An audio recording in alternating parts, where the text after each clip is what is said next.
prévoir, vous connaissez la formule des prophéties autoréalisatrices. Ce qu'on ne sait pas, ce qu'on oublie, c'est que dès qu'on tient un discours sur quoi que ce soit, notamment sur des gens, automatiquement on provoque une certaine forme de déterminisme. On détermine quelque chose. Autrement dit, la seule énonciation a des effets qui viennent enrayer, perturber le processus normal des choses. Et ce processus normal des choses, il ne peut se dérouler que s'il n'y a pas de discours. Dès qu'il y a du discours, il y a un problème. Alors, on peut tenir un discours a posteriori, en quelque sorte.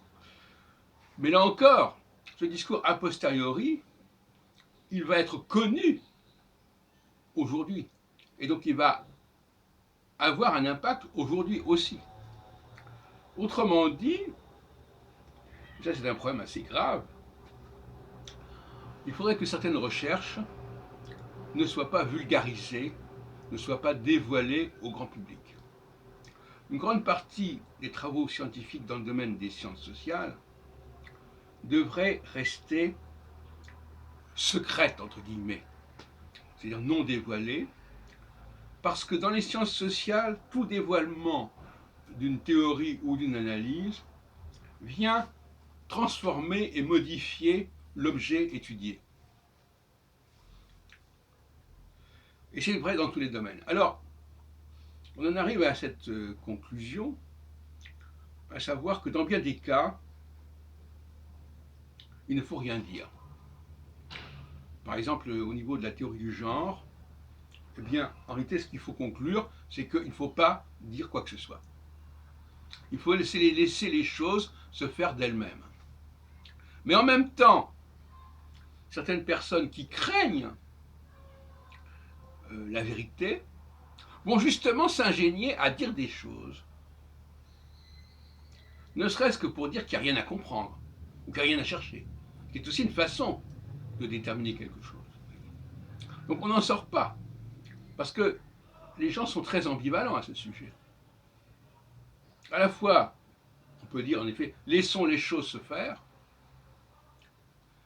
et on va dire à la fois, au contraire, signalons ce qu'il faut faire ou ne pas faire. Signalons ce qu'il y a à faire. Faisons des prévisions sur ce qui doit se passer. Et ça vient perturber épistémologiquement, méthodologiquement, le travail du chercheur et l'analyste.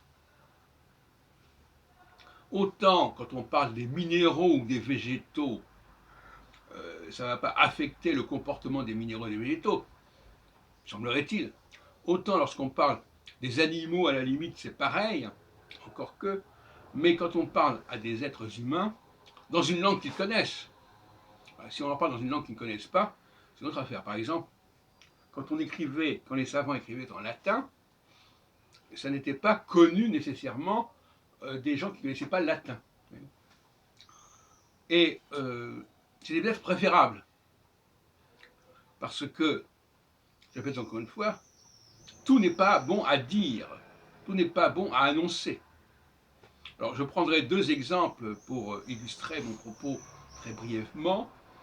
La question juive, je le disais tout à l'heure, hier, à propos de Gilles Bernheim, le grand rabbin, qu'il avait raison de dire qu'il faut laisser le temps au temps, il faut laisser les choses se faire sans brusquer les choses, sans les prédéterminer, sans les surdéterminer.